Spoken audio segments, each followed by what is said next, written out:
Welcome to Bed Crime Stories podcast. I'm your host, T. Hope you're having a good day. Kiely Rodni's ex-boyfriend, Jagger Westfall, and her friend Kate Cuneo turned up on Fox 40 News channel on August 10th, 2022. Jagger was incorrectly described as Kiely's boyfriend, as in current boyfriend. I'm wondering if he told the reporter that, and if so, why? Take a listen. Vicky and Eric, I'm standing at a location above Reno. Take a look behind me. It is absolutely gorgeous here. This is a place where Kiely and her boyfriend Jagger spent many hours together. He and a close friend described her as a very smart young woman, a tough girl, and they are confident she is still alive. It's been 5 days since Kiely's boyfriend Jagger Westfall has heard from her. He says they exchanged text messages before she left for a senior farewell party at the Prosser family campground, the last place anyone so far has reported seeing her. And so we're just like, okay, be safe, don't do anything stupid. He says he complained about his day and she listened. At 10:30, she responded to what I was saying and just said, oh, I'm sorry that you're going through that. And that was the last night. Kiely's close friend Kate Cuneo says they spent the afternoon together on Friday, just hours before she disappeared. The day of the party, I hung out with her, we made creme brulee. Everything was wrong. I don't think she would I would have noticed if something was slightly off. While law enforcement, including the FBI, continue their search in and around the Prosser campground and reservoir, Jagger, Kate, and another friend went to Reno to search for themselves for Kiely. Only Fox 40 News was invited to go along. Kate says they were in Reno the day before the party, and Reno is a place Jagger and Kiely could go for some alone time. We followed them to a location in the hills where Jagger and Kiely spent some time in the past. I definitely feel like that in this current situation that she's safe. I don't know where she is. We don't have anything to go off of at this point, but I fully believe that she's alive and well, and I fully believe that the two of us, three of us, or other people are going to bring her home safe. Now, Jagger again would like people to come forward who were there that night that may have any information that can really help in this investigation with law enforcement. He says they can stay anonymous. We will have much more for you later on tonight on this story. So my question about all of this is, why were Jagger and Kate and this third person in Reno, Nevada, looking for Kiely on August 10th? Kiely was last seen in Truckee, California. When I first saw this interview, I thought, what in the heck are they doing in Reno? And I have to say, I have the same question now. What sense does it make to go to Reno when Kiely was last seen in Truckee?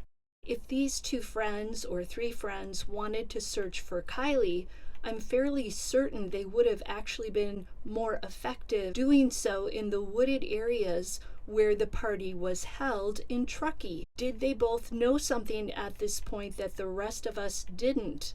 And why are Jagger and Kate together searching? Are they particularly close? Did Jagger not want to go searching alone? And who is the third friend?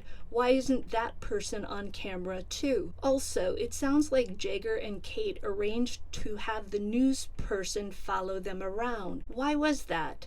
Seems strange to advertise your search efforts in this manner, especially when you're in Reno and nowhere close to where Kiely was last seen. Was this done deliberately to show everyone how concerned they are for Kiely and the lengths they'll go to, meaning drive to Reno, to look for her? Also, why is Kate talking about not noticing anything off with Kiely earlier on Friday? Why would something be off with Kiely? What does that statement imply? Were Kate and Jagger trying to push some theory here about Kiely being in a depressive state and perhaps disappearing by her own volition at that point? They don't say that, but that was an odd random comment for Kate to make, in my opinion. But of course, the news station could have edited out questions the reporter may have asked. Also, did you hear the reporters say that they were in Reno the day before the party? I'm assuming by they, she means Jagger and Kate. Was anyone else with Jagger and Kate that day? That would have been Thursday, the day before the party. If Jagger was just 35 minutes away from Truckee on that Thursday, why didn't he just drive to Truckee, stay at a friend's house, and attend the same big party that he knew his love, Kiely, was going to be at Friday night? It's a 35-minute drive according to the map search I did from Reno, Nevada to Truckee, California. The drive from Reno to Napa, California, where Jagger lives, is 3 hours long. Clearly, Jagger is infatuated with Kiely. We can see that in the posts he's been making on Instagram. So why, if he was just 35 minutes away from Truckee the night before the party, did he not plan to attend the same party? Is it possible Jagger was in Truckee on Friday night and early Saturday morning? I'm going to say yes, it's possible, until I see proof of a solid alibi. Was Jagger really at a party in Napa with his dad? Listen, I don't know of any guy in that age group who's that smitten with a girl who would not show up at the big party that he knew that girl was going to be at. Young love is powerful stuff. It's like movie love, and the passions can run deep. I would think Jagger would move mountains to see Kiely, even if Kiely didn't necessarily want to see him. Jagger also said that he sent a text to Kiely that Friday night. It was sort of a downer message that he'd had a bad day. He said that Kiely responded that she was sorry that he was going through that. Why would he send Kiely a downer message like that on the day of this big party? Was he just trying to get her attention? Was he trying to make her feel bad about attending the party without him? Or did Jagger have another intention in mind? Was it another way to say, hey everybody, I'm over here in Napa on Friday night? I'm just wondering because Kiely's friends and classmates' behavior over the course of the case, at least the ones that we've seen, thus far seems truly bizarre. I'm not used to kids that age standing up and telling other kids to come to them with tips instead of going to the police. And I'm also not used to parents not pulling their kids back and saying, oh, no, you're not. I know these kids are 17 and 18 years old, but I'm sorry, they're still kids. And they're dealing with a very serious situation here. Most parents, I would think, would be advising their children to speak only to law enforcement.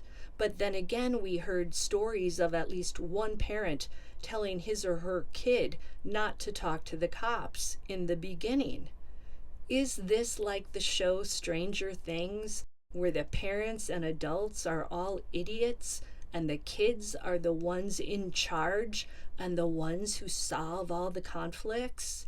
What is going on here? Until the next time on Bed Crime Stories. Now do me a favor, on your way out, smash that like button.